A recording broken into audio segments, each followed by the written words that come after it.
Hey everyone! In this video, we will learn how to deploy a Flask app on AWS EC2 instance. First, create an AWS EC2 instance with Ubuntu and configure security groups to allow HTTP and SSH. SSH into your EC2 instance using the command shown on the screen. Then, update the system by running the on-screen commands. Next, install Python, pip, and virtual env with sudo apt install python3-pip, python3-dev, python3-venv.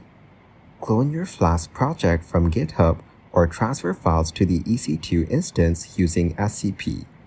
Create a virtual environment with python3-m-venv and activate it using source on the screen.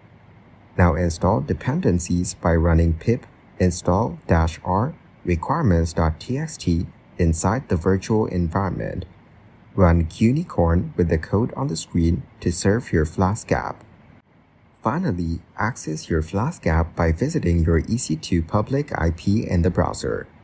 Thanks for watching. Don't forget to like and subscribe to see more content like this.